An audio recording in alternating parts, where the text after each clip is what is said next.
Baik, Bapak, Ibu, dan seluruh audiens, mungkin sebelum itu, sebelum kita lanjut, izinkan saya untuk memperkenalkan diri terlebih dahulu. Jadi, perkenalkan nama saya Fauzia Ahmad Abdillah, asal kampus saya dari Politeknik LPP Yogyakarta. Kemudian pada siang hari ini saya ditunjuk sebagai moderator pada acara kali ini. Jadi di sini saya akan membersamai Bapak, Ibu, dan seluruh audiens selama 2 jam ke depan untuk membahas mengenai beberapa hal. Kemudian selanjutnya, izinkan saya untuk membacakan rundown acara kita pada siang hari ini, yaitu pertama ada pembukaan, kemudian ada sesi presentasi oleh para pemateri kita, kemudian ada sesi tanya jawab, kemudian dilanjutkan dengan sesi presentasi kedua, selanjutnya sesi tanya jawab, kemudian dilanjutkan dengan sesi presentasi terakhir dan sesi tanya jawab, dan diakhiri dengan penutupan dan foto bersama. Sekedar informasi rekan-rekan sekalian bahwasanya pada hari ini itu seharusnya kita ada 4 tema, yaitu ada prototipe alat pembelah buah kakao, kemudian ada teknik pengendalian hama penggerek buah pada tanaman kopi, kemudian ada penggunaan asap cair tempurung kelapa untuk mengendalikan hama dan penyakit pada tanaman jagung, kemudian ada teknik pengendalian layu bakteri pada tanaman cabai. Namun pada siang hari ini kita hanya akan membahas tiga tema karena berhubung hari ini narasumber kita untuk tema prototipe alat pembelah buah kakao berhalangan hadir karena ada urusan penting yang nggak bisa ditinggalkan. Mungkin langsung saja ya rekan-rekan, kita masuk ke sesi presentasi pertama.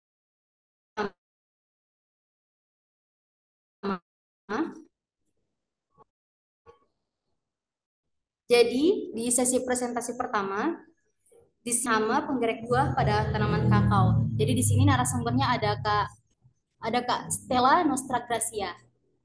Halo Kak Stella, apa kabar? Halo, selamat siang.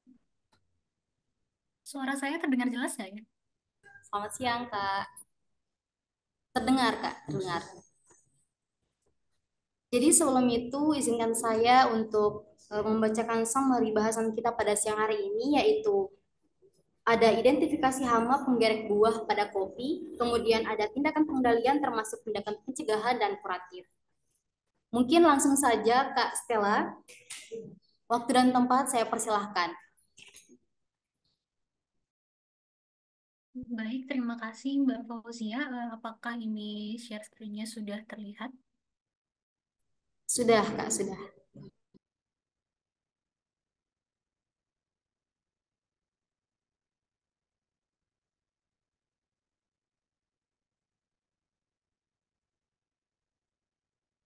Baik, selamat siang semuanya. Terima kasih kepada Mbak Fauzia atas kesempatannya. Sebelumnya perkenalkan kembali, saya bernama Stella Gracia Plena, panggil saja Stella.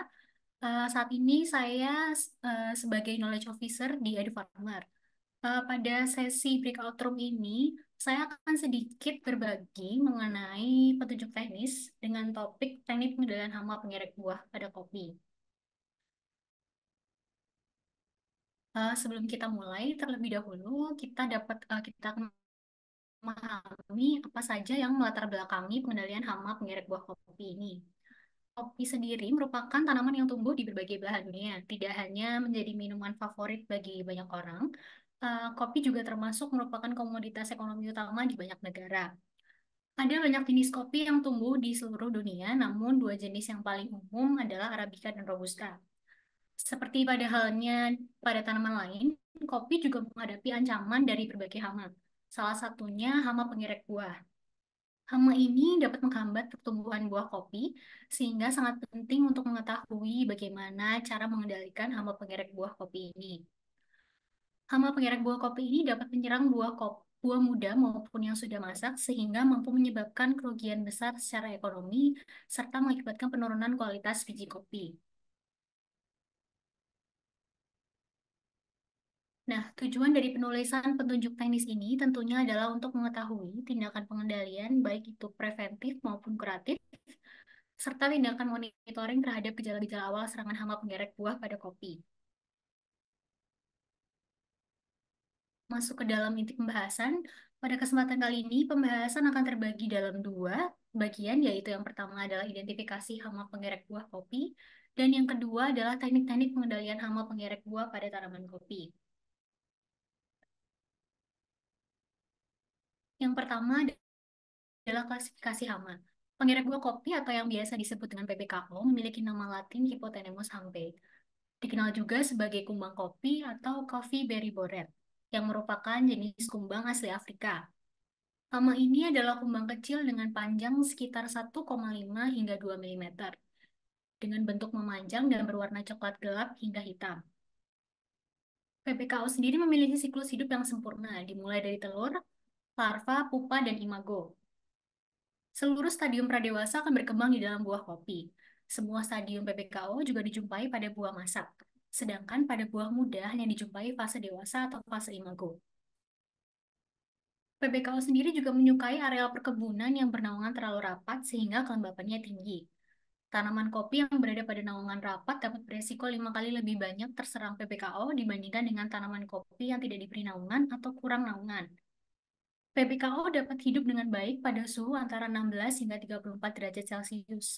Karena pada suhu 15 derajat atau lebih dari 34 derajat, imago betina biasanya gagal menggerek buah kopi atau tidak mampu bertelur pada suhu kurang dari 16 atau lebih dari 34. Untuk cara menyerangnya, pada umumnya PPKO menyerang buah dengan biji yang telah mengeras. Namun biji yang belum mengeras juga dapat diserang. Kumbang betina akan meletakkan telur di dalam buah dengan membuat lubang berdiameter kurang lebih 1 mm pada buah kopi dan biasanya pada bagian ujung buah. Kemudian kumbang tersebut akan bertelur sekitar 30-50 telur. Telur akan menetas dalam waktu 6-8 hari. Buah kopi yang bijinya belum mengeras umumnya hanya diserang untuk diambil makanannya dan selanjutnya ditinggalkan. Buah ini tidak bisa berkembang dan warnanya akan berubah menjadi kuning kemerahan dan akhirnya gugur.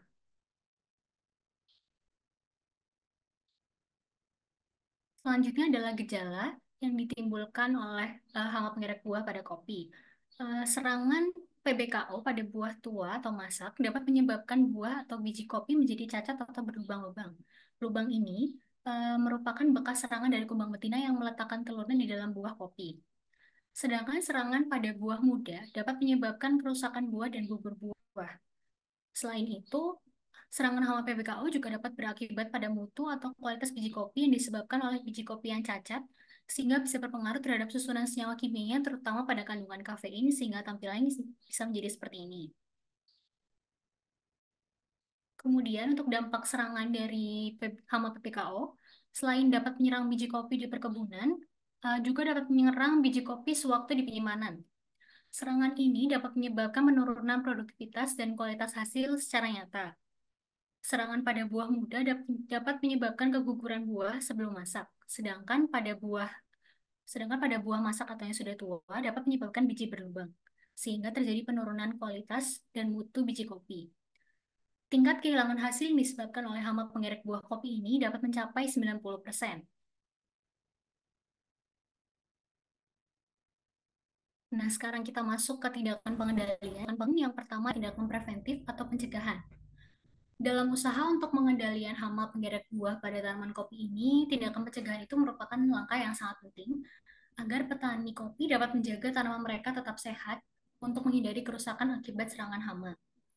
Pencegahan biasanya melibatkan langkah-langkah tertentu seperti pemilihan varietas kopi dan menjaga kebersihan lingkungan.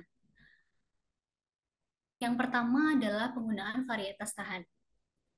Eh, Dalam pengendalian ini, pilihlah varietas yang terbukti memiliki tingkat ketahanan yang tinggi terhadap serangan hama penggeret buah. Varietas yang Anda pilih pastikan harus sesuai dengan kondisi iklim dan lingkungan tempat bercocok tanam. Varietas yang tahan di satu daerah mungkin bisa jadi tidak sama dengan yang tahan di daerah lain. Saya berikan sedikit contoh mengenai varietas kopi berdasarkan ER Press 2018 yang terbilang paling tahan terhadap hama pengerek buah kopi. Di antaranya yang pertama ada kopi Robusta SA237.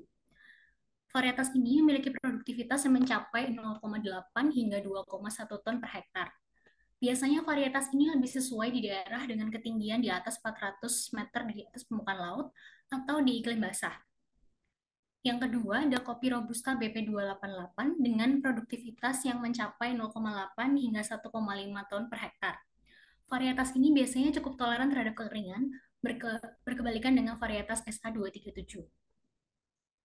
Kemudian yang kedua selanjutnya adalah melakukan rotasi tanaman dan panen serentak. Rotasi tanam pada kopi melibatkan pergantian tanaman kopi dengan tanaman lain yang bukan inang atau inang utama bagi pengerek hama buah, seperti jenis tanaman leguminosa dan tanaman penyela. Jenis tanaman penyela yang dapat ditanam adalah jenis sayuran pada dataran tinggi, antara lain ada buncis, kacang panjang, wortel, kubis, dan terong. Bertanam sayuran di kebun kopi tidak akan mengganggu atau menghambat pertumbuhan tanaman kopi, namun justru dapat mendorong pertumbuhan kopi. Rotasi tanaman ini juga bertujuan untuk mengganggu siklus hidup hama pengerek buah, mengurangi populasi hama, dan mengurangi resiko serangan hama pada tanaman kopi. Kemudian untuk panen serentak dapat dilakukan minimal 1 minggu sekali untuk seluruh buah kopi yang sudah matang untuk memutus siklus hidup hama pengerek buah pada kopi.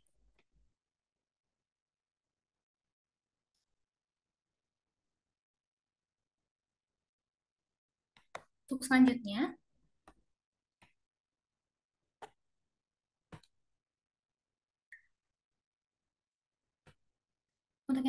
ada pemangkasan dan pengaturan naungan. Di sini dapat dilihat ada jenis naungan, tanaman naungan. Jadi karena ada tanaman sengon dan yang di sebelah kanannya lagi ada tanaman lamtoro. Pemberian naungan ini bertujuan untuk mendapatkan kondisi lingkungan dengan kelembapan udara yang tidak sesuai untuk perkembangan hama pengerek buah. Penggunaan naungan ini dapat membantu mengurangi paparan sinar matahari langsung pada tanaman kopi yang dapat membuat hama pengerek buah lebih aktif. Untuk pemilihan naungan, pilihlah jenis naungan yang sesuai dengan kondisi iklim, jenis tanah, dan varietas kopi yang ditanam. Pastikan juga bahwa naungan yang disediakan atau yang ditanam di sekitar perkebunan kopi tidak mengganggu pertumbuhan dan perkembangan tanaman kopi. Kemudian, kepadatan pohon pelindung dapat menjadi indikator penting dalam kebun kopi yang sehat. Pohon yang terlalu rapat biasanya memberikan perlindungan kopi dari panas matahari yang terik, juga menjaga kesuburan tanah. Sebaliknya, untuk tanaman naungan atau pelindung yang terlalu renggang dapat membuat pertumbuhan kopi kurang baik atau tidak sehat.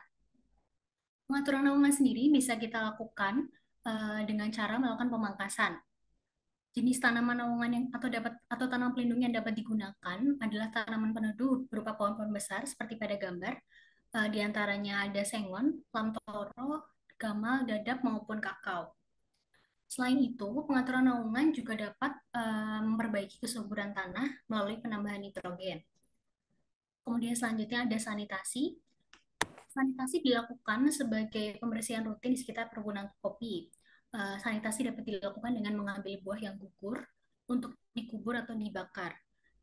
Jangan lupa juga bersihkan lahan dari segala kotoran atau serasa yang jatuh dari pohon kopi yang terserang hama PPKO untuk mengurangi infeksi pada pertanaman selanjutnya.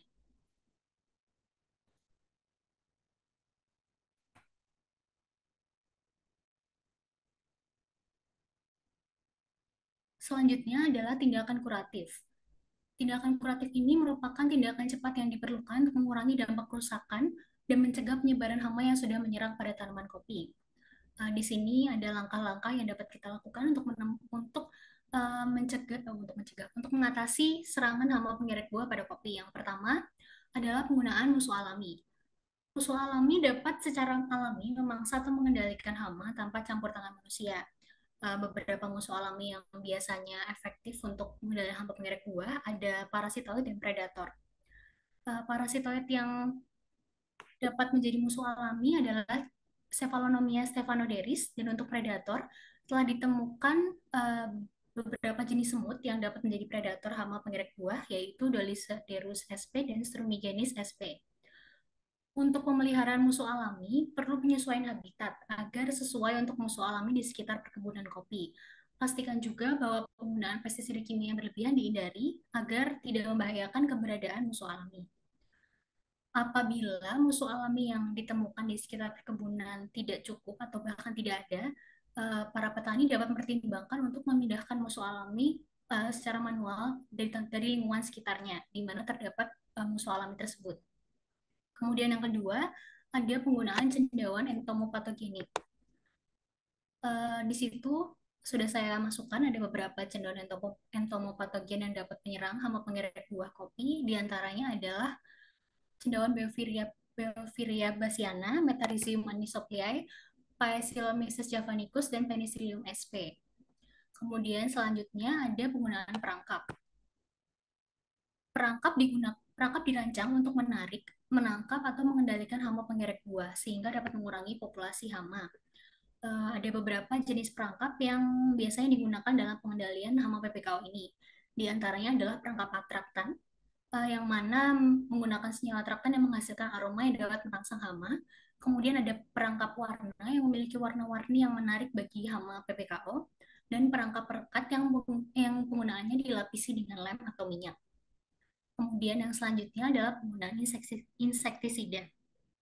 Penggunaan insektisida ini sebenarnya dapat digunakan sebagai alternatif terakhir.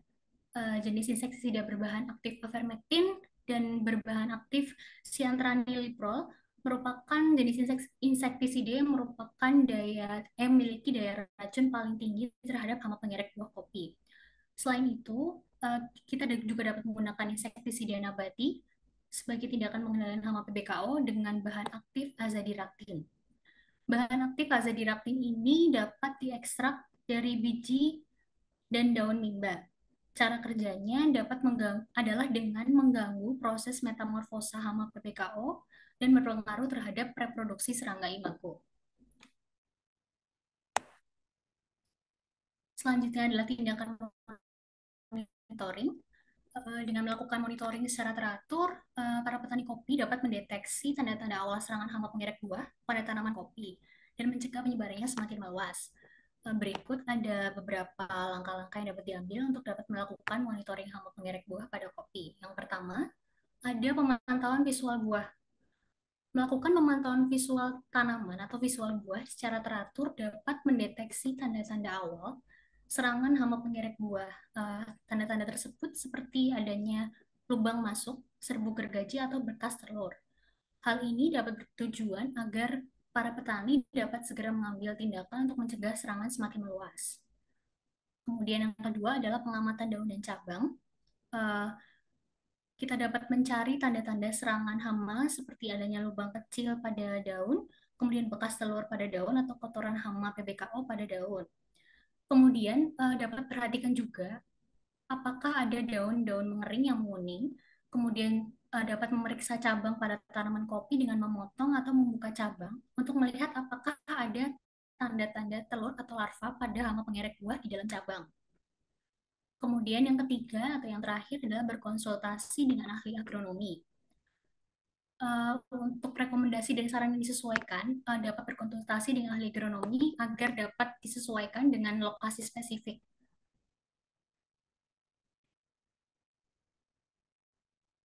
Baik, yang terakhir untuk kesimpulan yang dapat saya berikan adalah yang pertama, Hypothalamus hampe atau hama PBKO ini dapat menyebabkan penurunan mutu biji kopi dan mengakibatkan kehilangan hasil hingga mencapai 90%. Kemudian, serangkaian tindakan pengendalian dapat dilakukan secara terpadu dengan menggunakan berbagai metode pengendalian yang saling melengkapi dan tentunya diutamakan yang ramah lingkungan maupun tindakan pencegahan terlebih dahulu. Tindakan pengendalian dapat dilakukan meliputi tindakan-tindakan tadi seperti preventif, kuratif, dan monitoring hama untuk deteksi dini tanda-tanda awal serangan hama PBKO. Mungkin sekian pemaparan dari saya. Apabila ada salah kata dan kekurangan, saya mohon maaf. Saya menantikan diskusi dan masukan dari Bapak, Ibu, Saudara-saudari semua yang ada di sini. Sekian dan terima kasih. Saya kembalikan kepada moderator, Mbak Fauzia. Oke, terima kasih Kak Stella untuk penjelasannya. Ya. Mungkin selanjutnya apabila ada audiens yang ingin bertanya, kami persilakan untuk raise hand.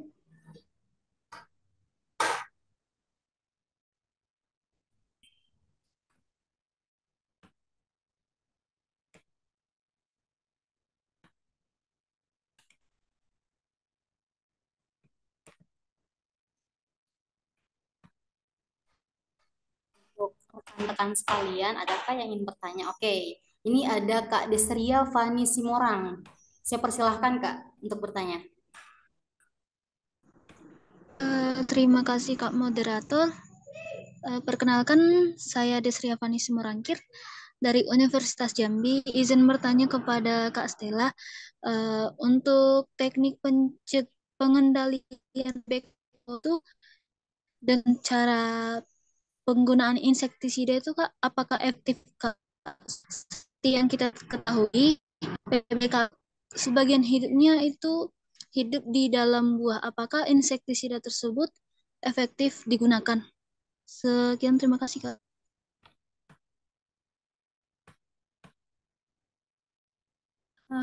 Boleh diulang nggak ya? Terputus di tengah-tengah. Oh, Dibantu Mbak Moderator.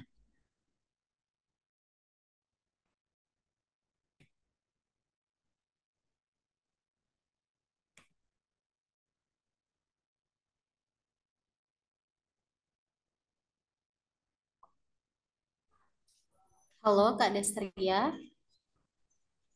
oke Kak.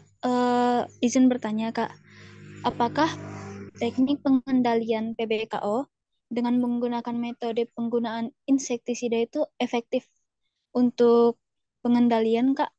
Karena seperti yang kita ketahui, PBKO sebagian besar hidupnya itu di dalam buah ya Kak. Itu izin. Oh, baik, terima kasih Mbak Desria atas pertanyaannya. Mungkin saya jawab dari seberapa jauh yang saya ketahui. Secara umum, insektisida ini dapat efektif untuk mengendalikan hama PPKO, namun jika digunakan secara tepat juga. Jadi tidak bisa hanya mengandalkan penggunaan insektisida saja, namun juga harus mengandalkan dengan pengendalian cara lain seperti itu. Seperti yang tadi sudah disebutkan juga oleh Desria bahwa hama PPKO ini juga hidup dalam buah ataupun cabang pada batang seperti itu. Jadi penggunaan insektisida ini agar lebih efektif harus digunakan juga bersamaan dengan pengendalian yang lain. Dan tentunya pengendalian insektisida ini mungkin hanya efektif atau cukup efektif untuk pengendalian pada serangga-serangga imago atau untuk mengganggu reproduksi agar menghambat imago untuk bertelur kembali di buah atau biji kopi. Seperti itu. Apakah sudah cukup menjawab? Oh, berarti Kak, kalau penggunaan insektisida itu harus dibarengi dengan teknik pengendalian yang lain juga ya Kak? Iya, betul. Dan untuk pengendalian insektisida dengan insektisida sintetis juga diharapkan dapat digunakan sebagai pengendalian alternatif terakhir. Lebih diutamakan penggunaan insektisida nabati tadi. Seperti itu. Oke, terima kasih Kak. Baik, sama-sama. Oke, terima kasih Kak Destria atas pertanyaannya. Mungkin untuk penanya selanjutnya, saya persilakan.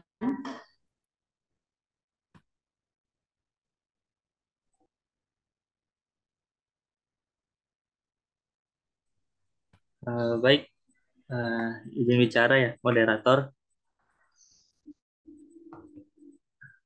Sebelumnya terima kasih atas kesempatan yang telah diberikan dan kepada Kak Stella yang sudah menyampaikan materi ya. Sebelumnya perkenalkan nama Fernando Alvarus, mahasiswa dari Universitas Andalas. Nah, sebelumnya ingin memberitahu juga, bahwasanya saya juga merupakan alumni ya dari program BUN untuk komoditi kopi, BUN 6 kopi. Nah, jadi untuk pembahasan atau materi kita hari ini kan tentang pengendalian hama PBKU gitu kan. Nah, kalau boleh sedikit cerita, waktu saya magang dulu itu memang kondisi kebun kopi atau tanaman kopi milik para petani binaan itu memang kondisinya cukup rimbun ya, cabangnya banyak, daunnya banyak, kemudian tidak ada tanaman penaung juga, dan jarak tanam yang diterapkan juga terlalu rapat gitu kan, atau tidak sesuai GAP lah gitu kan, sehingga eh, rentan terhadap terjadinya serangan hama maupun penyakit. Tuh. Jadi memang kopi di sana itu jarang lah gitu untuk dilakukan pemangkasan oleh para petani. Jadi banyak eh, gejala-gejala serangan hama yang menyerang, salah satunya ada PBKO ya. Nah, jadi waktu magang itu memang kami eh, ditekankan gitu untuk pengendalian hama PBKO ini dilakukan secara kultur teknis gitu, atau dengan cara melakukan pemangkasan secara rutin gitu kan. Walaupun tadi disampaikan juga ada beberapa cara untuk mengendalikan serangan dari PBKO ini. Nah, jadi kami memang ditekankan untuk mengendalikan secara kultur teknis, yaitu dengan pemangkasan. Namun saya cukup penasaran atau tertarik untuk bagaimana melakukan pengendalian dengan metode lain, yaitu secara biologis atau menggunakan jamur patogen.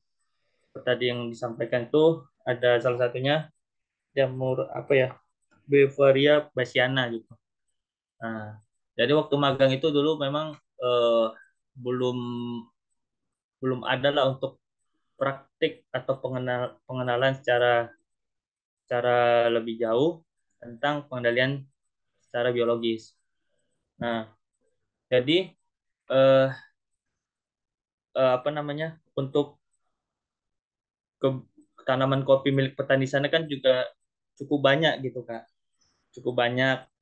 Sehingga kalau kita fokus untuk melakukan teknik berupa pemangkasan saja itu rasanya eh, akan memakan waktu yang cukup panjang gitu, karena kondisi jumlah tanaman kopi petani itu cukup banyak, dan apalagi mereka eh, yang mengurus kopi dengan jumlah yang banyak itu cuma satu atau dua orang gitu. Nah, jadi cukup memakan waktu gitu, tidak efisien juga dari segi waktu. Jadi untuk pengendalian secara biologis yang menggunakan jamur patogen tadi, saya ingin bertanya bagaimana gitu untuk SOP dalam pengendalian menggunakan jamur Bevaria bassiana ini, dan juga di mana kita bisa memperoleh jamur patogen tersebut. Mungkin itu Kak, pertanyaan dari saya, dikembalikan. Eh, Terima kasih.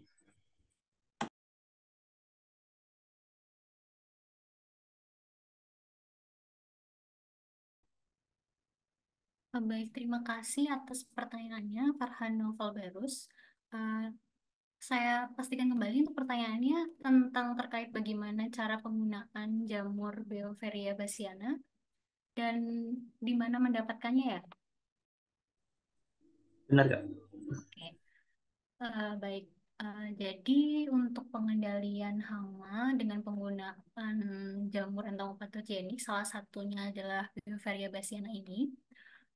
Untuk produknya sebenarnya sudah ada beberapa yang mengeluarkan mungkin produk-produk seperti mikroba yang nantinya bisa langsung dilarutkan lalu menjadi suspensi dan nanti bisa digunakan untuk berbagai cara seperti mungkin penyemprotan atau mungkin perendaman pada benihnya seperti itu. Eh, Namun untuk detail di mana dapat dibelinya atau di mana dapat didapatkan itu mungkin bermacam-macam ya, karena mungkin ada juga bermacam-macam merek tentang jamur Beauveria bassiana ini, atau mungkin biasa kalau petani awam itu kenal sebagai mikroba seperti itu ya, atau agens pengendali hayati dalam bentuk mikroorganisme. Tidak langsung ke nama jamurnya.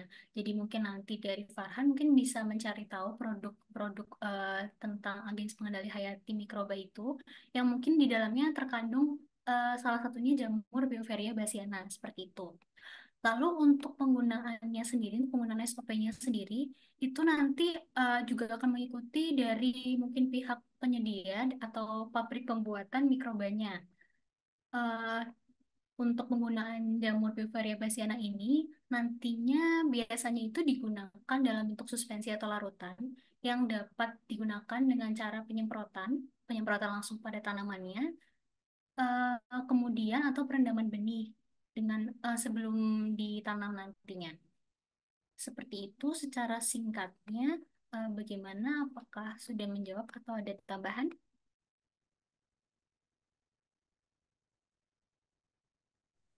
Oke, baik Kak, terima kasih atas penjelasannya.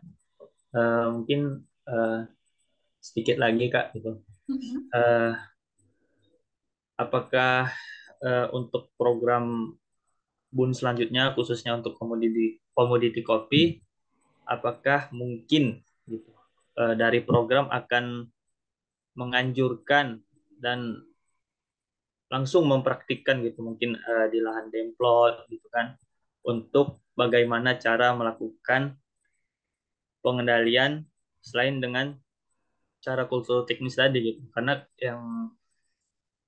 yang pengetahuan saya mungkin di BUN 7 terakhir juga difokuskan untuk pengendalian secara kultur teknis saja, yaitu dengan pemangkasan.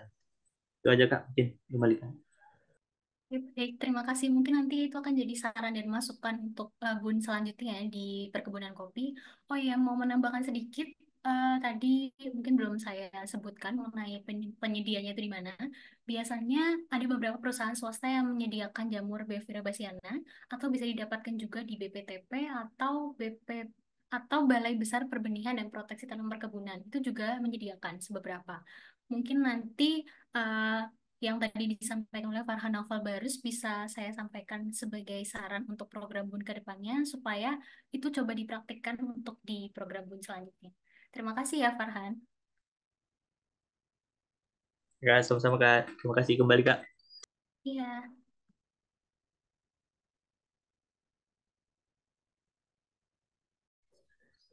Oke, baik, karena terima kasih. Sebelum itu saya ucapkan terima kasih kepada seluruh penanya. Selanjutnya mungkin kita beralih ke agenda kita selanjutnya karena berhubung waktu kita udah mepet. Selanjutnya mungkin sini saya akan memberikan kesimpulan dari presentasi Kak Stella tadi.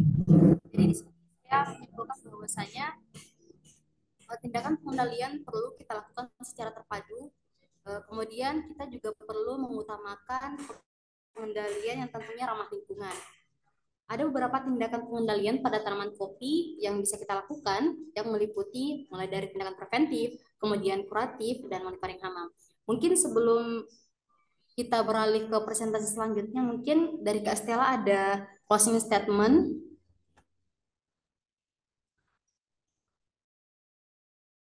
Baik, mungkin closing statement dari saya terkait topik yang saya sampaikan ya mungkin hampir sama dengan kesimpulan yang tadi sudah disampaikan juga, bahwasannya tindakan pengendalian dengan cara pencegahan itu lebih sangat dianjurkan karena ketika sudah terjadi atau sudah terserang kita tidak tahu seberapa parah dan bagaimana kita mampu mengatasinya dengan tindakan kuratif. Jadi sebaiknya tindakan pencegahan itu didahulukan, dan tentunya dengan tindakan yang ramah lingkungan juga seperti itu. Cukup. Oke, terima kasih Kak Stella. Mungkin kita lanjut aja, kita masuk ke sesi presentasi yang kedua.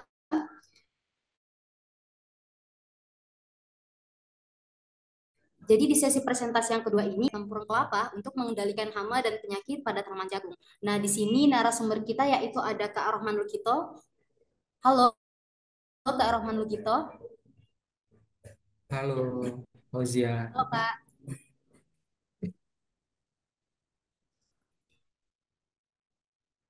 Oke, Kak.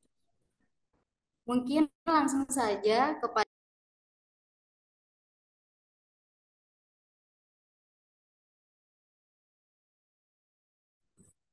Sepertinya ada masalah atau trouble koneksi ya untuk MC-nya. Dan tadi sudah, ya. ya. Halo, Halo, Fauzia. saya terdengar. Halo, Kak. Oke, mungkin langsung saja ya, Kak. Mungkin untuk Kak Rohman Lugito, waktu dan tempat saya persilahkan. Oke, baik. Terima kasih atas kesempatannya. Saya izin share screen dulu.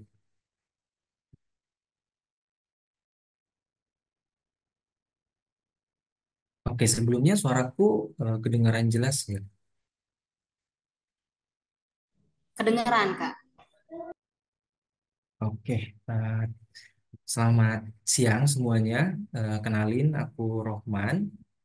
Sekarang lagi kesibukannya di Edu Farmers itu di bagian program bertani untuk negeri di komoditi jagung. Dan untuk kesempatan ini saya dikasih kesempatan untuk berbagi informasi terkait pest management of maize atau pemanfaatan asap cair tempurung kelapa sebagai pengendalian hama dan penyakit tanaman yang ada di jagung. Nah, di sini kenapa tanaman jagung? Karena memang demonstrasi di lapangan atau teknis di lapangannya secara nyatanya itu ada di komoditi jagung. Dan beberapa topik yang akan kita bahas, yang pertama itu akan mengenalkan sedikit tentang liquid smoke atau asap cair, kemudian potensi tempurung kelapa sebagai bahan utamanya, dan ada kandungan asap cair tempurung kelapa itu sendiri juga seperti apa, kemudian potensinya asap cair sebagai insektisida dan fungisida alternatif, dan ada cara pembuatan serta cara pengaplikasiannya juga nantinya. Topik ini dilatar belakangi dengan sama ya dengan topik sebelumnya, permasalahan hama dan penyakit tanaman di Indonesia. Di Indonesia itu masih menjadi salah satu faktor penghambat juga untuk peningkatan produktivitas pertanian, terutama juga di eh, area yang dilaksanakannya program Bun Jagung di Kabupaten Sigi di Sulawesi Tengah. Itu masih banyak petani yang masih kewalahan dengan penanganan hama ataupun penyakit pada komoditi jagung. Dan upaya yang dilakukan petani di sana juga uh, masih menggunakan alternatif pestisida kimia sintetik atau uh, yang harusnya itu merupakan salah satu pengendalian alternatif yang paling terakhir yang bisa kita lakukan untuk bisa mengendalikan serangan hama ataupun penyakit. Dan tentunya ini juga akan sangat berpengaruh terhadap eh, fundamental masalahnya, yaitu ada di biaya input usaha taninya. Karena pestisida kimia sintetik juga memiliki harga yang cukup relatif tinggi yang banyak tidak bisa dijangkau oleh petani jagung kita di sini. Dan ternyata banyak kasus bahwa petani juga tidak melakukan pengendalian karena tidak ada eh, input biaya yang lebih untuk bisa mengendalikan. Dan salah satu cara untuk menekan biaya tersebut adalah bagaimana caranya kita bisa memanfaatkan alternatif pestisida organik ataupun nabati yang bisa kita lakukan dengan melihat potensi yang ada di sekitar. Nah, di Kabupaten Sigi sendiri, kelimpahan pohon kelapa itu banyak dan masih banyak juga tidak dimanfaatkan dengan baik. Dan saya pikir di daerah-daerah lain di Indonesia juga banyak tanaman kelapa dan masih banyak juga petani yang tidak memanfaatkan tanaman kelapa itu secara keseluruhan kayak gitu. Karena banyak juga ternyata petani-petani hanya membuang sia-sia itu tempurung kelapanya. Di sini ada beberapa hasil pertanian kelapanya itu hanya sebagai kopra dan itu sisanya dibuang. Adapun diolah menjadi eh, arang, namun tidak banyak petani yang melakukan hal tersebut. Sehingga tujuan dari topik ini adalah bagaimana saya bisa memberikan informasi sedikit tentang pemanfaatan tempurung kelapanya itu sebagai asap cair yang bisa digunakan untuk mengendalikan serangan hama dan juga penyakit pada tanaman jagung dan tidak menutup kemungkinan juga beberapa jenis tanaman yang lainnya juga. Dan beberapa serangan dari hama di tanaman jagung itu bisa kita lihat ada seperti ulat geraya, kemudian ada penggerek batang, penggerek tongkol, kemudian ada penyakit dan eh, penyakit yang disebabkan oleh bakteri maupun jamur seperti yang terlihat di sini ada busuk batang dan juga ada bulai seperti itu. Dan ini adalah masalah fundamental yang sering terjadi di petani kita. Kemudian sedikit informasi tentang liquid smoke atau asap cair. Sebenarnya asap cair ini sudah banyak diketahui oleh petani ataupun masyarakat, tapi banyak juga yang belum tahu. Makanya di sini sedikit saya jelaskan bahwa asap cair ini merupakan hasil dari pembakaran dan pengembunan ataupun kondensasi asap yang diurai atau yang mengurai senyawa organik dalam proses pirolisis. Dan asap cair ini bisa berbahan baku ada kayu-kayuan, ada tempurung kelapa, ada tongkol jagung, dan masih banyak sebenarnya bahan-bahan yang bisa digunakan sebagai bahan dasar untuk pembuatan asap cair. Dan di sini ada contoh gambar, ada 3 botol. Di sini ada grade 1, grade 2, dan juga ada grade 3. Nah, untuk yang kita gunakan di lapangan saat ini itu masih membuat dalam skala grade 3 atau masih dalam proses pirolisis yang sederhana. Namun nanti cara pembuatannya akan saya jelaskan lebih detail untuk skala eh, yang sederhana seperti itu. Dan asap cair ini juga banyak digunakan untuk sebagai bahan pengawet makanan. Nah, tentunya kalau pengawet makanan harus berada di grade 1 seperti itu. Kemudian ada juga yang dimanfaatkan sebagai obat tradisional dan eh, yang paling penting ini dia bisa digunakan untuk mengendalikan hama dan penyakit pada tanaman. Dan potensinya sendiri, asap cair tempurung dari beberapa penelitian juga telah dibuktikan bahwasanya asap cair tempurung ini memiliki banyak kelebihan dibanding bahan-bahan lain.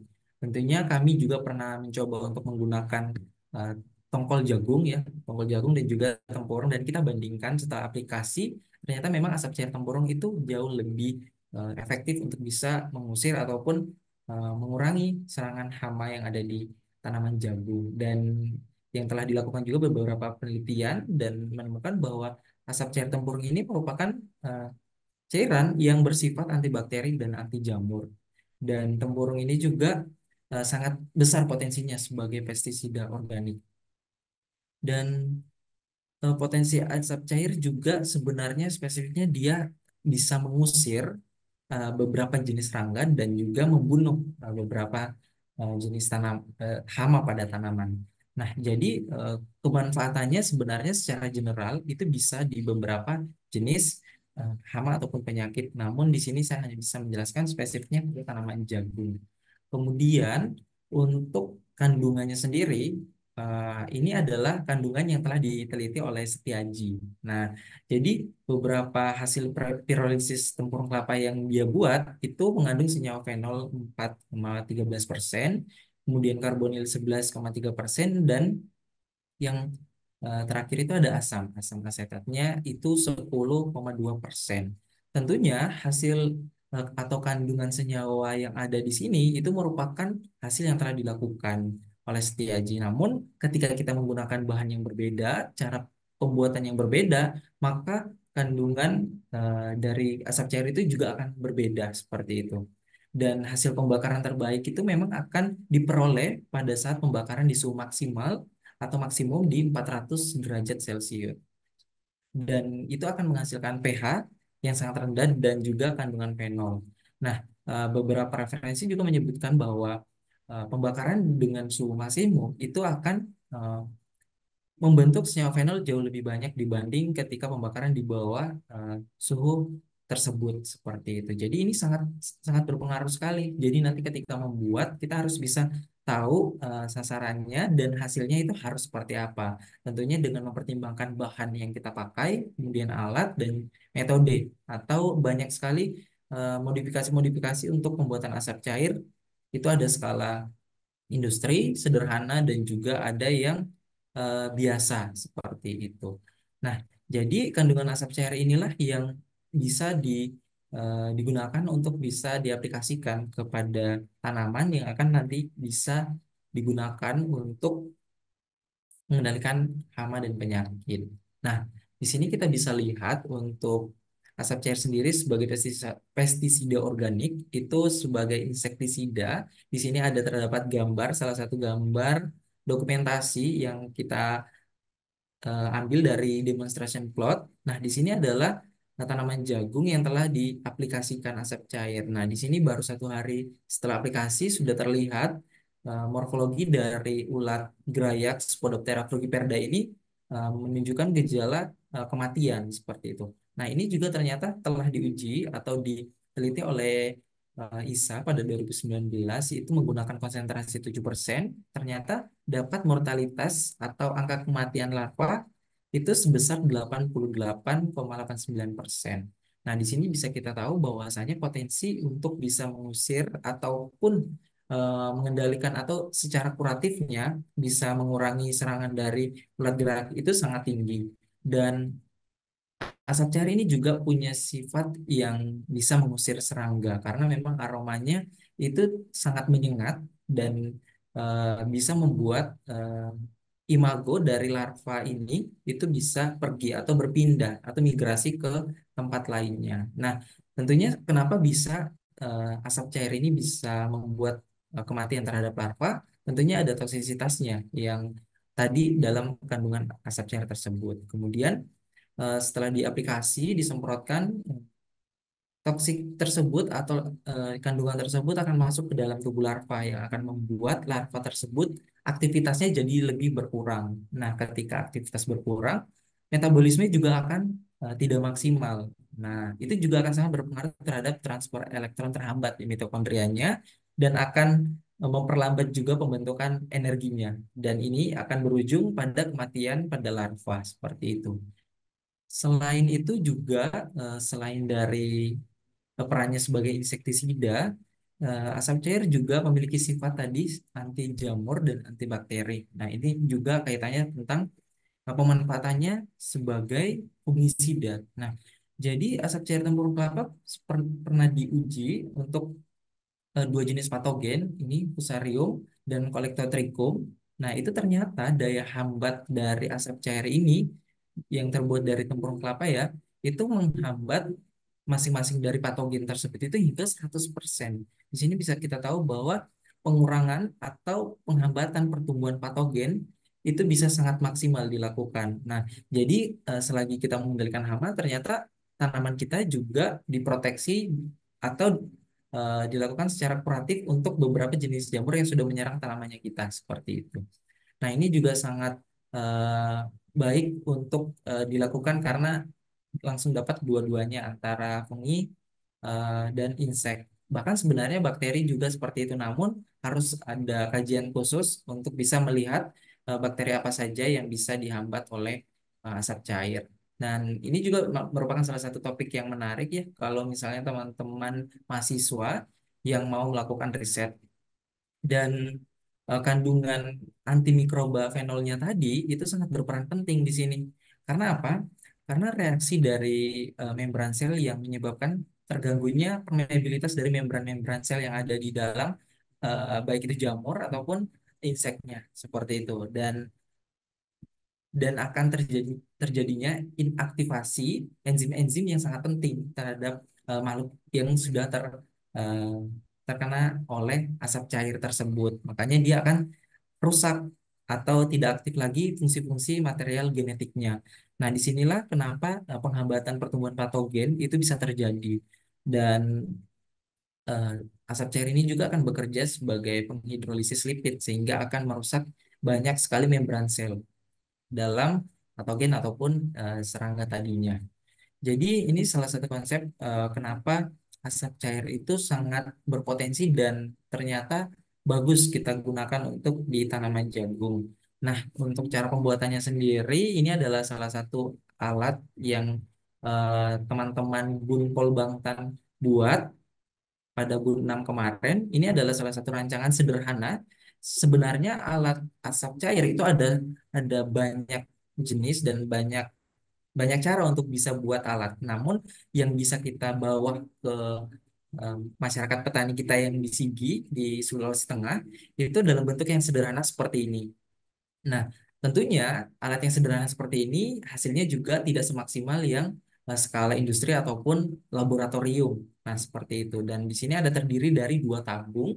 Tabung pertama itu adalah tabung pembakar. Di sini kita tutup rapat semuanya kecuali ada celah untuk bisa kita memasukkan tempurung kelapanya ke dalam tabung pembakar. Dan ketika sudah dimasukkan, itu akan ditutup secara rapat, kemudian dilakukan pembakaran di tabung pembakaran yang pertama. Kemudian ada tabung kedua, itu tabung kedua merupakan tabung pendingin asap atau di sinilah tempat kondensasi atau berubahnya asap menjadi dalam bentuk cairan seperti itu. Nah, di sini ada tabung kecil di tabung kedua itu ada tabung kecil di mana asap di situ akan didinginkan oleh air yang akan kita tambahkan di sekitar atau di sekelilingnya. Nah, tentunya air yang ada di sini di dalam tabung kedua itu harus eh, selalu terjaga suhunya. Harusnya dia selalu stabil, tidak memanas. Ketika memanas, kita harus menambahkan air lagi karena kita sudah menyediakan ada dua pembuangan air di sini. Yang pertama ada pembuangan air untuk yang pendingin dan untuk pipa yang kedua itu adalah tempat pipa keluarnya asap cair yang telah jadi. Nah, ketika suhu air sudah mulai menghangat atau meningkat, itu kita harus menambahkan air. Nah, inilah sederhananya alat yang kita kita gunakan di lapangan. Makanya memang akan membutuhkan sedikit ekstra tenaga dengan menambahkan air dan juga yang paling penting tadi yang sudah saya sebutkan adalah apinya atau pengapiannya harus terjaga karena sangat membutuhkan suhu yang maksimum untuk bisa mendapatkan kandungan asap cair yang optimum juga atau yang paling baik karena senyawa-senyawa tadi itu bakal terbentuk dengan baik ketika pembakarannya juga maksimal dan ini adalah siklusnya seperti ini hanya ketika sudah mulai proses pembakaran yang diperhatikan ada dua, api dan juga tabung pendingin. Airnya harus tetap dingin. Nanti air asap cair yang sudah jadi akan menetes keluar dari tabung pembuangan dari tabung pengeluaran dari kondensernya. Nah, ini adalah salah satu contohnya. Contoh asap cair yang grade 3 tadi ya, yang berwarna hitam. Nah, jadi untuk pembuatannya sendiri, biasanya kita menggunakan 25 kilogram tempurung kelapa itu membutuhkan waktu sekitar 3 sampai 4 jam dan akan menghasilkan 2 sampai 3 liter asap cair. Dan itu yang akan bisa kita aplikasi nantinya. Nah, kemudian yang akan kita dapatkan yang dalam bentuk grade 3 itu warnanya akan gelap seperti ini. Dan di sini masih banyak kandungan liquidnya atau banyak yang menempel atau ya. Jadi itu nanti bakal sangat berpengaruh terhadap cara pengaplikasian juga. Nah, mungkin itu untuk cara pembuatan singkatnya ya. Eh, kita lanjut. Yang terakhir itu ada cara pengaplikasiannya. Nah, cara pengaplikasiannya tadi karena kita menggunakan yang grade ketiga, masih banyak liquid yang menempel. Nah, itu akan sangat berpengaruh terhadap tangki semprot yang akan kita gunakan nantinya. Makanya sangat dianjurkan untuk memberikan lapisan kain tipis untuk menyaring asap cair sebelum dimasukkan ke dalam tangki sprayer. Nah, dosis yang kita gunakan untuk mengaplikasikan asap cair itu dari 250 mili sampai 500 mili per tangkinya. Namun, kemarin kita sudah mencoba berkali-kali di demonstration plot dan juga di lahan petani, kita menggunakan yang 250 mili dan itu sudah hasilnya sudah cukup baik. Namun, ketika kita menggunakan secara berlebihan itu juga akan sangat berdampak kepada tanamannya karena memang sifat asap cair ini terlalu tinggi asamnya dan itu akan sangat berpengaruh terhadap proses fisiologi dari tanaman itu sendiri. Dan alangkah baiknya jika ketika eh, saat pengaplikasian itu harus melihat sesuai kebutuhannya seperti itu. Dan sama seperti pestisida yang lainnya atau insektisida lainnya itu paling bagus disemprotkan pada pagi atau sore hari.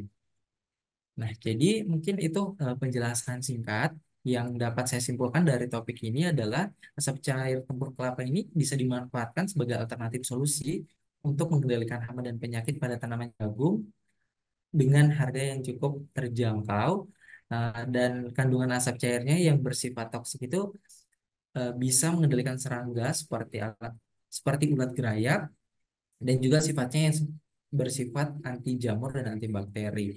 Namun tentunya untuk biaya pembuatan asap cair ini juga cukup mahal karena banyak bahan yang harus digunakan. Namun yang kita lakukan di skala petani adalah memperdayakan kelompok kelompok tani. Jadi dalam pembuatannya itu gotong royong dan menggunakan dana kelompok, jadi sedikit lebih mudah dan sedikit lebih ringan. Kemudian untuk bahannya nanti petaninya masing-masing yang membawa. Nah, tentunya petani-petani di sini tempurung kelapa tidak lagi membeli atau memang hanya mengumpulkan dari hasil panen kelapanya seperti itu. Mungkin itu yang bisa saya jelaskan terkait topik asap cair tempurung terhadap serangan hama dan penyakit pada tanaman jagung. Kurang lebihnya saya mohon maaf. Selebihnya saya berharap ada diskusi timbal balik di antara kita terkait topik ini. Terima kasih. Saya kembalikan ke moderator.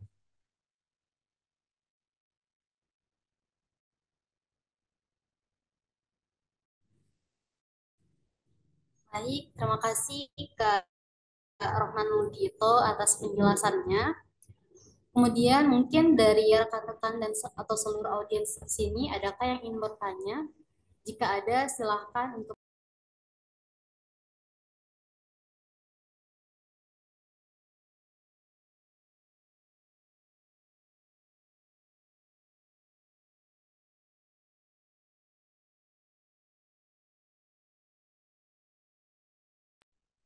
Oke, di sini ada Kak Muhammad Misbah.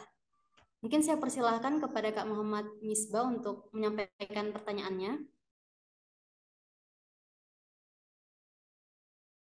Baik, terima kasih moderator atas kesempatannya. Eh, saya izin bertanya terkait alat yang pembuatan asap cair tadi. Kan disebutkan juga tadi kalau eh, airnya itu harus terjaga suhunya.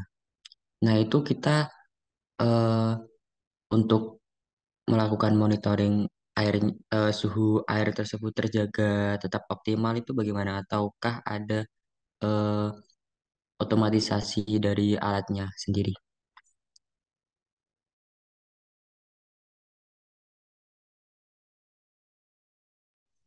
Oke, terima kasih atas pertanyaannya. Mungkin Kak Roman Lugito bisa langsung dijawab, Kak. Oke, terima kasih Miss Bahul. Jadi untuk alatnya eh, dalam bentuk sederhana yang kami buat itu memang kita nggak ada teknologi yang canggih seperti IoT ya. Jadi karena memang kita menggunakan sesederhana mungkin karena memang biaya akan jauh lebih tinggi ketika kita memasangkan alat untuk bisa mendeteksi suhu yang ada di tabung pendingin. Namun ya sejauh yang kami lakukan ketika di lapangan itu hanya sekedar menggunakan tangan untuk bisa memastikan air itu hangat atau masih pada suhu yang normal. Seperti itu ketika sudah mulai menghangat itu sudah boleh langsung ditambahkan lagi airnya agar air yang hangat tadi bisa keluar dari pipa pembuangan dan seterusnya seperti itu. Dan untuk airnya sendiri sih sebenarnya pengaruhnya terhadap asap cairnya sih itu tentang asapnya yang akan berubah jadi air tidak akan maksimal ketika suhunya meningkat seperti itu. Jadi yang harus dijaga memang suhu airnya harus tetap normal. Mungkin begitu kalau penjelasan dari saya, apakah menjawab atau masih perlu diperjelas lagi? Eh, Baik, terima kasih. Cukup dari saya. Terima kasih Mas Rohman. Berarti butuh tenaga yang ekstra ya kalau pakai alat tersebut. Gimana, Kak Misbah? Iya, saya sudah dapat ya poinnya tadi katanya Untuk berarti jawaban dari ekstra. Kak Roman Lugito. Ya, jadi untuk tenaga ekstra sebenarnya dari teknisnya dulu. Jadi kan kalau misalnya ngangkat ember itu memang akan sedikit lebih berat atau timbang. Tapi kalau misalnya ada keran dipasangkan selang itu akan sedikit lebih mudah untuk bisa eh, ngisi airnya. Dan sebenarnya ekstranya adalah memang mempertahankan api juga seperti itu. Kalau untuk air saya rasa itu bisa digunakan selang untuk bisa otomatis diisi ketika airnya mulai menghangat. Tidak perlu menggunakan timba yang kayak tadi. Karena tadi itu memang tempatnya ada di demplot, tidak ada apa ya keran, makanya kita menggunakan ember tadi yang demplot. Dari Kak Misbah ada tanggapan lagi, Kah? Atau sudah cukup? Cukup. Terima kasih. Oke, terima kasih atas pertanyaannya. Mungkin dari rekan-rekan yang lain masih ada yang ingin bertanya? Oke, sepertinya sudah tidak ada yang ingin bertanya. Mungkin saya ucapkan terima kasih kepada Kak Arman Lugito atas penjelasannya tadi. Saya izin menyimpulkan dari penjelasan Kak Arman Lugito tadi bahwasanya asap cair tempurung kelapa dimanfaatkan sebagai alternatif solusi pengendalian hama dan penyakit pada tanaman jagung. Kandungan asap cair yang bersifat toksik terhadap serangga mampu mampu menekan pertumbuhan patogen yang menyebabkan penyakit pada tanaman. Oleh karena itu, sangat cocok digunakan asap cair ini untuk mengendalikan hama pada tanaman jagung. Mungkin sebelum kita beralih ke sesi ketiga, mungkin dari Kak Alman Lugito ada closing statement. Ya, baik. Mungkin closing statement-nya dari saya, inovasi ataupun solusi dari biasanya dari kita itu memang akan ada tantangan ketika mau diterapkan di petani. Ada pertama akan diuji dulu, diamati dulu, tidak semerta-merta petani itu bisa langsung membuat ataupun menjalankan apa yang ada inovasinya. Namun dengan menunjukkan secara langsung efektivitasnya, itu petani akan sangat berterima kasih sama kita-kita semua yang berhasil berinovasi, walaupun dalam bentuk yang sederhana seperti itu. Dan untuk asap cair sendiri, alatnya itu merupakan salah satu inovasi sederhana yang kalau diuji di skala laboratorium mungkin tidak semaksimal alat-alat yang ada di laboratorium, namun sejauh ini masih bisa diterapkan dengan baik oleh petani di Kabupaten Sigi di Sulawesi Tengah. Mungkin terima kasih teman-teman sudah bisa menerima saya untuk membagikan informasi ini. Semoga kita semua bisa bermanfaat untuk di sekeliling kita dengan inovasi-inovasi di pertanian. Terima kasih. Oke, terima kasih Kak Rahman Lugito untuk penjelasannya tadi dan closing statement-nya. Mungkin kita masuk ke presentasi ketiga. Jadi sepertinya udah ada Kak Atala nih yang udah nggak sabar untuk presentasi. Mungkin langsung saja. Jadi di sini di sesi ketiga kita akan membahas terkait teknik pengendalian layu bakteri pada tanaman jagung. Jadi secara garis besarnya di sini kita akan membahas terkait identifikasi penyebab penyakit layu bakteri pada cabai. Kemudian ada tindakan pengendalian termasuk tindakan pencegahan dan kuratif. Mungkin langsung saja kepada Kak Atala saya persilahkan. Oke, baik. Terima kasih kesempatannya Ibu Moderator, Ibu Fauzia ya. Sebentar ya mau di-share screen dulu. Oke, baik teman-teman udah kelihatan jelas apa materi yang udah yang mau akan saya sampaikan. Udah, tes. Kedengaran nggak suara saya? Kedengeran. Kedengaran. Dengar. Oke, thank you. Oke, baik. Em, Oke, selamat siang, selamat siang menuju sore kawan-kawan. Apa kabar semuanya? Semoga masih tetap semangat untuk dapat mendengar sedikit lagi materi tentang teknik pengendalian. Di sini saya Tala Rafif Ramadana akan ya, mempresentasikan, membagikan tips sedikit tips tentang teknik pengendalian penyakit layu bakteri pada tanaman cabai. Nah, di sini. Nah, pendahuluannya itu adalah di sini penyakit layu bakteri itu disebabkan oleh bakteri Ralstolia solanacearum atau sebelumnya itu disebut dengan Pseudomonas solanacearum yang menginfeksi lebih dari 200 spesies tanaman.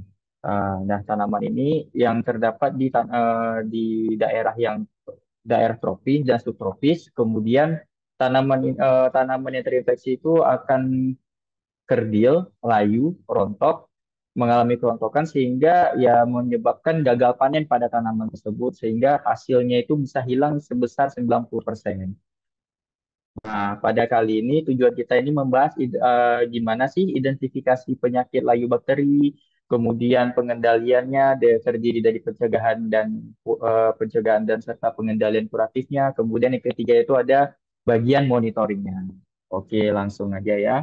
Jadi, nah inilah dia bentuk Ralstonia solanacearum itu.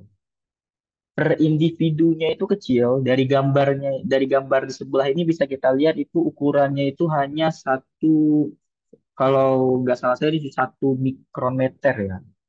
Hanya sekecil itu, tapi bisa menyebabkan kehilangan hasil itu sampai 90%. Nah, dari sini makanya pentingnya kita membahas bagaimana sih cara kita pengendalian daripada penyakit layu bakteri ini. Nah, di sini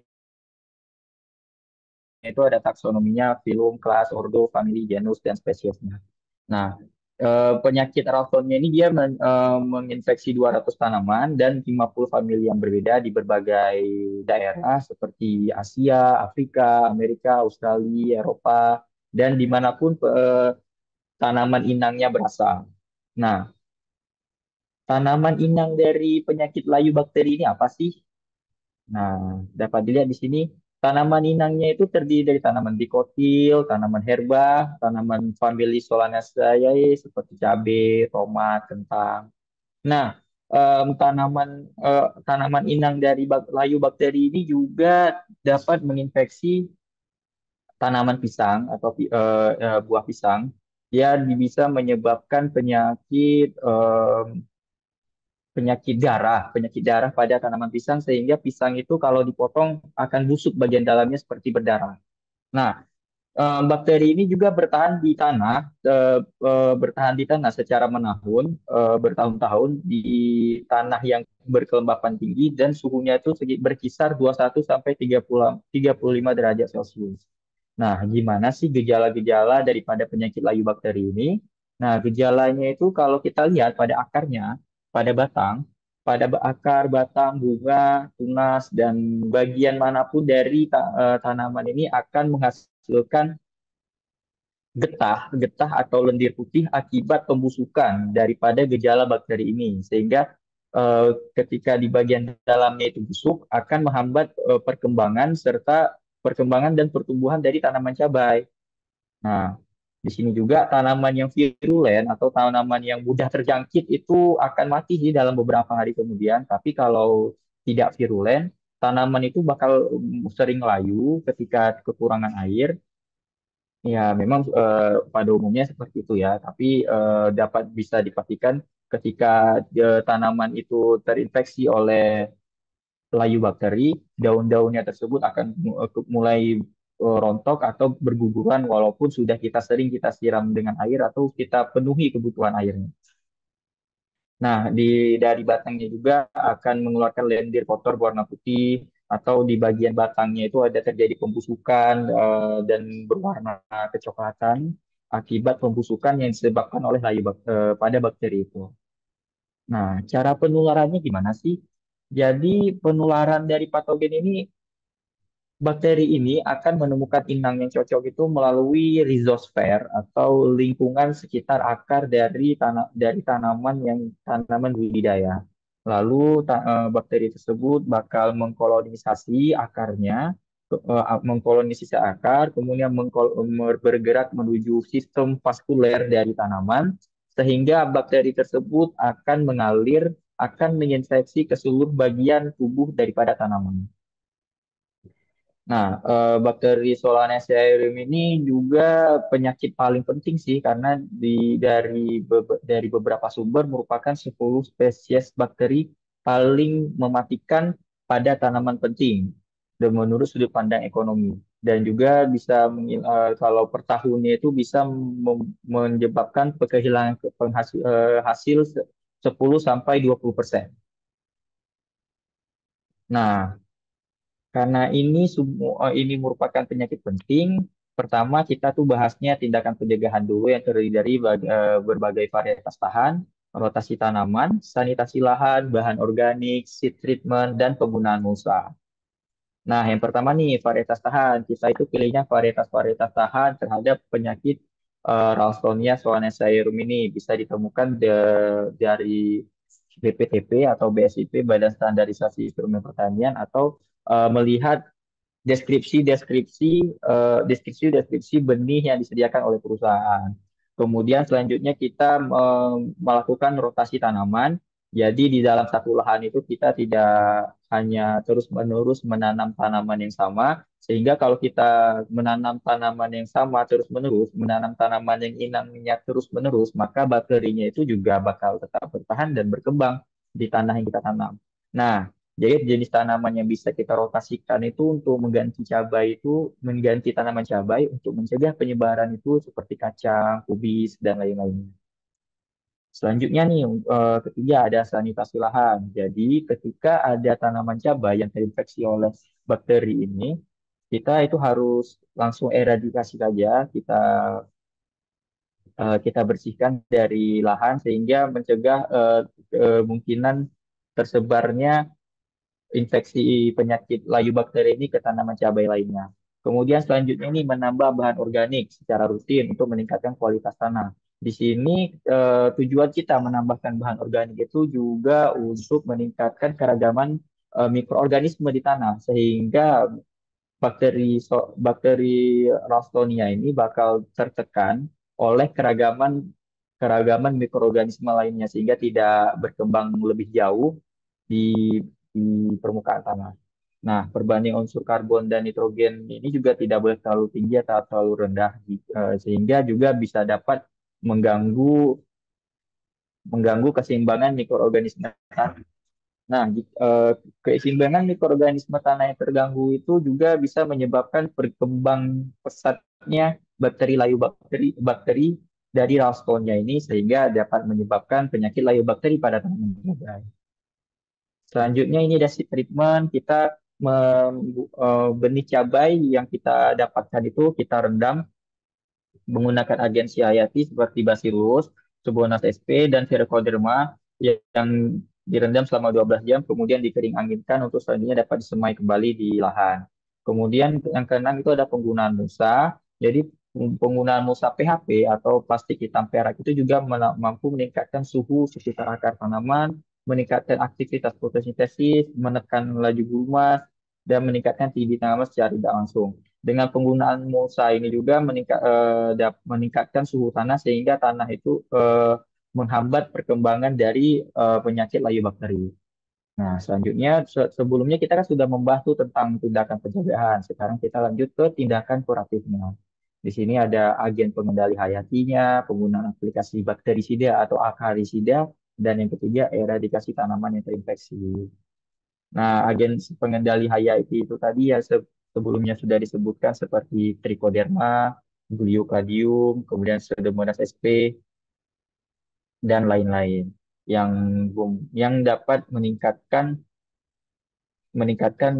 sistem imun dari tanaman dalam melawan perkembangan penyakit layu bakteri.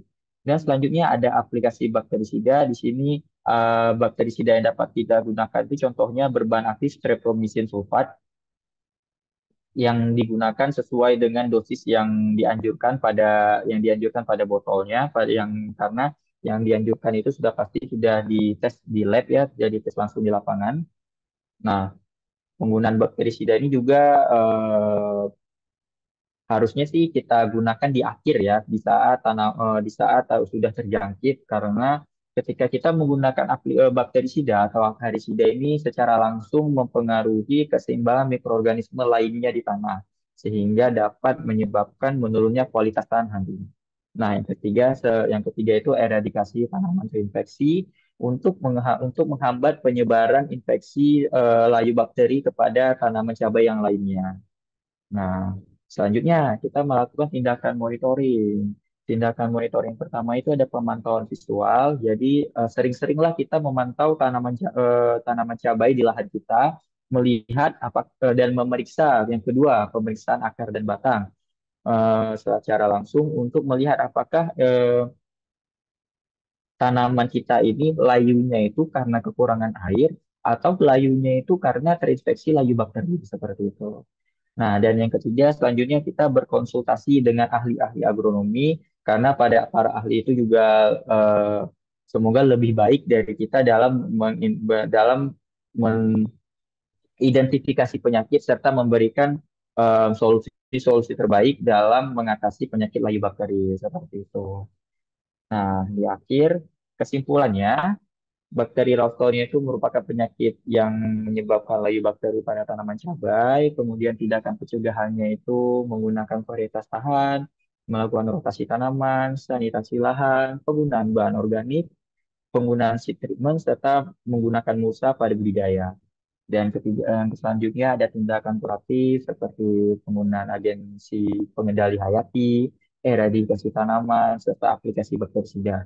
Dan yang terakhir ada tindakan monitoring, yaitu melakukan pemantauan visual, pemeriksaan akar dan batang, serta berkonsultasi dengan ahli agronomi. Nah, selesai.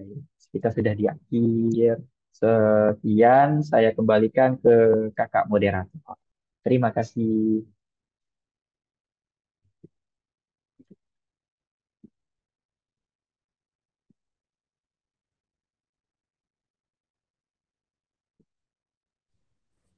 Baik, terima kasih Kak Atala untuk penjelasannya. Kemudian mungkin rekan-rekan audiens, adakah yang ingin bertanya?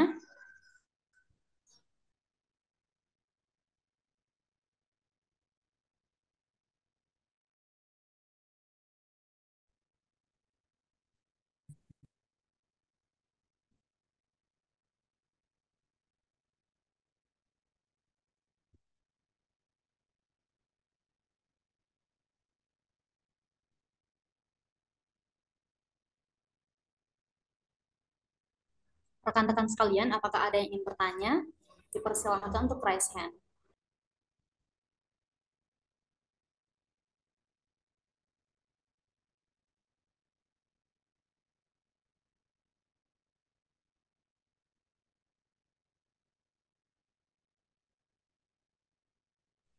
Oke, di sini ada Kak Muhammad Misbahul lagi yang tadi bertanya.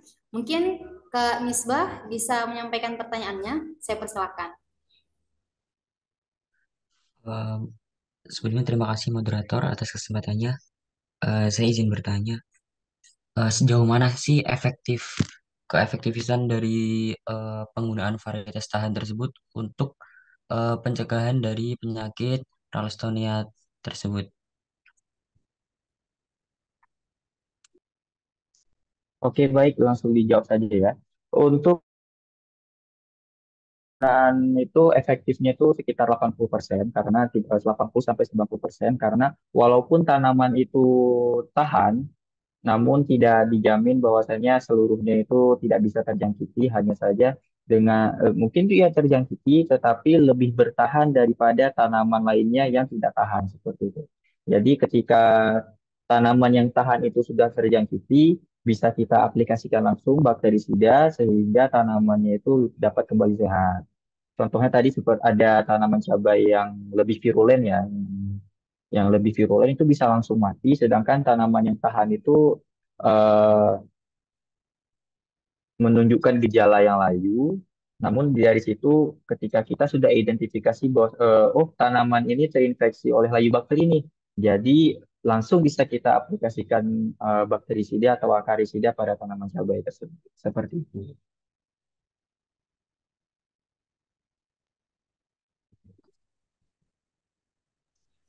Baik, gimana Kak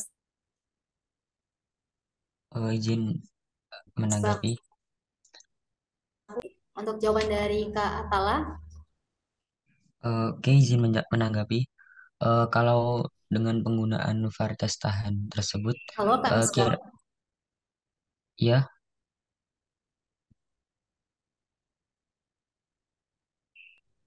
lanjut Kak, lanjut. oke. Dengan penggunaan varietas tahan tersebut, kira-kira estimasi dari bakteri Ralstonia tersebut berada di dalam tanah itu berapa lama? Soalnya dari penelitian-penelitian sebelumnya yang pernah dilakukan terhadap bakteri tersebut dengan penggunaan sistem bero itu eh, mampu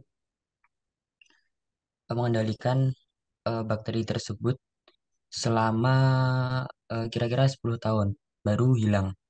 Kalau dengan varietas tahan tersebut kira-kira estimasinya berapa lama agar bakteri tersebut dapat hilang dari tanah?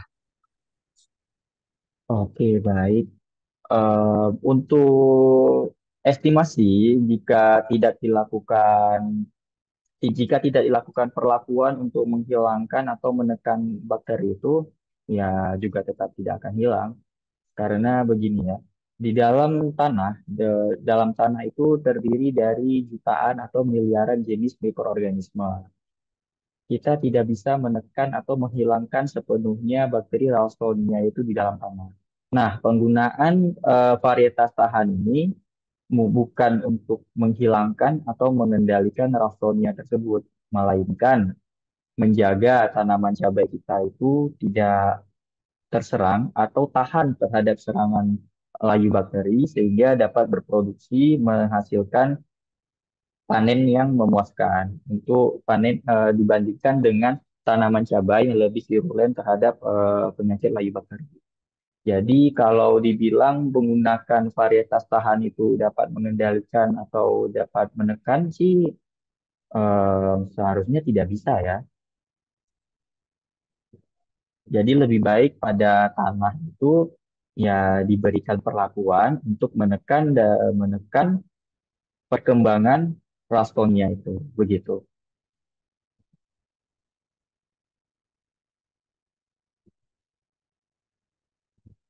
Gimana Mas Misbah? Oke. Eh, kan kembali lagi kalau bakteri ini punya tanaman inang seperti dari famili-famili Solanaceae, terus sejenisnya. Nah, misalkan kalau misal inangnya ini udah nggak ada, otomatis bakteri ini kan nggak punya inang. Nah, terus keberlanjutannya kan mungkin dia nggak bisa hidup lagi. Jadi kalau menurut saya penggunaan varietas tahan tersebut juga merupakan salah satu strategi pengendalian untuk bakteri tersebut tidak dapat melanjutkan hidupnya gitu. Jadi mungkin ada potensi dari penggunaan varietas tahan ini untuk menghilangkan dari bakteri Larstonia. Ya walaupun nggak 100% juga.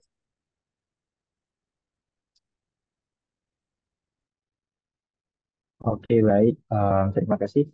Mungkin bisa dilihat dari sudut pandang dari Misbah. Sudut pandang Misbah bagus sekali tentang penggunaan penyakit tahan, tanaman yang tahan ya untuk mengendalikan untuk ikan ya. Karena bisa kita bayangkan ketika bakterinya itu tidak ada inangnya lagi, bisa ketika bakterinya itu tidak ada inangnya lagi, dapat membuat bakterinya itu tidak bertahan di dalam tanah seperti itu ya.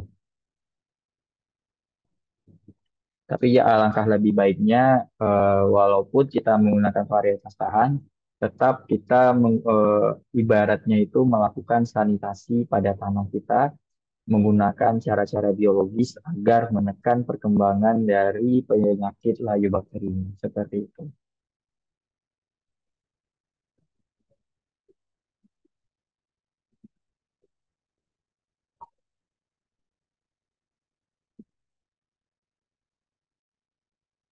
Baik, mungkin sudah dapat dicukupkan saja moderator. Saya kembalikan lagi ke moderator. Terima kasih, Mas Atollah. Siap, sama-sama. Baik, terima kasih Kak Misbah untuk pertanyaannya dan terima kasih juga untuk Kak Atala atas jawabannya. Kemudian selanjutnya izinkan saya untuk menyimpulkan penjelasan dari Kak Atala tadi yang dimana bahwasanya pengendalian penyakit layu bakteri pada tanaman cabai sangat perlu kita lakukan demi menjaga dan menghasilkan tanaman cabai yang baik dan berkualitas. Adakah closing statement dari Kak Atala? Oke, baik. Closing statement di sini adalah untuk tanaman cabai, ketika alangkah lebih baiknya, pentingnya kita melakukan monitoring kepada tanaman cabai, sehingga ketika ada yang terjangkiti, dapat diberikan perlakuan perlakuan biologis atau kimia secara langsung, secara cepat, satset. Jadi sehingga menghambat penularan penyakit layu bakteri ini ke tanaman lainnya. Nah, dan lebih baiknya lagi jika perlakuan pencegahan itu diberikan kepada tanah tanah yang kemungkinan terinfeksi karena kita atau pernah ada riwayat terinfeksi sehingga tanah tersebut walaupun ada bakterinya, bakteri Ralstonia-nya, tetapi bakteri tersebut bisa ditekan perkembangannya oleh mikroorganisme atau keragaman mikroorganisme di dalam tanah seperti itu. Sekian.